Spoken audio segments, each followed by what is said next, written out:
One of the things I wanted to get into is because some of the things that you've been working here in Chile is with angel investment and acting as an advisor to different technology companies.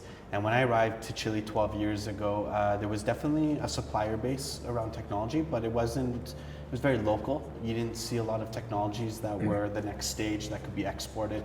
But what I've noticed the last 5 years is that this has really changed in Chile. There's a lot of new and up and coming companies that now have solutions that are not only good for Chile, but are also good for the world. And they're actually starting to move into Australia. And that was something that honestly, in my opinion, has changed in the last 5 years. I'm curious to you what you're seeing from that aspect, from the local technology and what is potentially coming out to the world.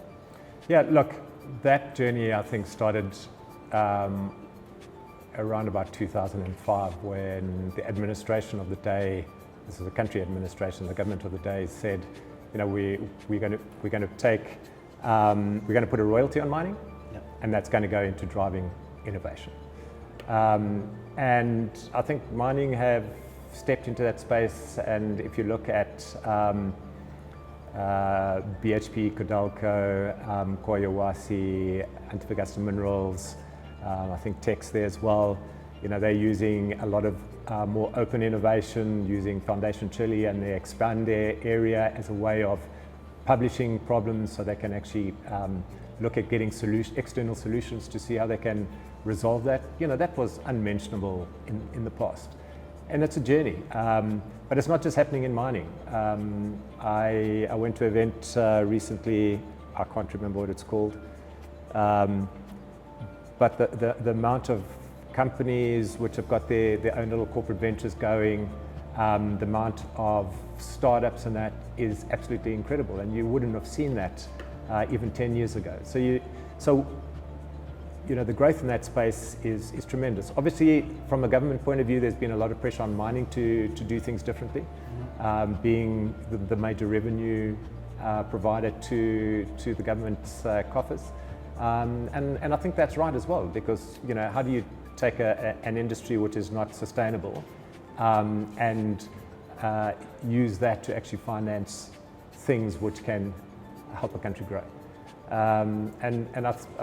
It's still fairly timid if you look at against the other OECD countries and that, but it's better than it was a year ago. Yep. It's certainly better than it was 5 years ago, so it means we're on the right trajectory.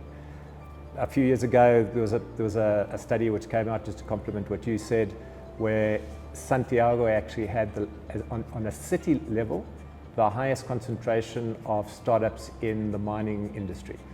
And that's what was higher than Melbourne and Brisbane and that, so on a city level. Country level, Australia and Canada and places that were slightly superior.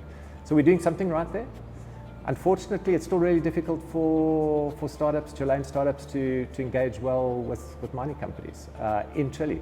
Sometimes they have more success actually engaging in other countries, and that's just part of well, I think I know what the problem is. I think the problem is because we've got gigantic miners. Yeah.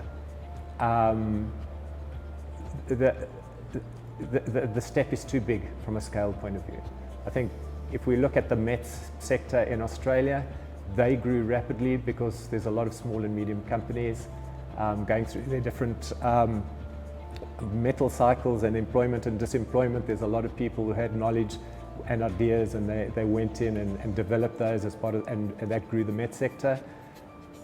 There's not very much engagement for small and medium here. Everything points to the big companies. But as I said, they're gigantic, they're not big, and I think it's a bridge too far. Absolutely.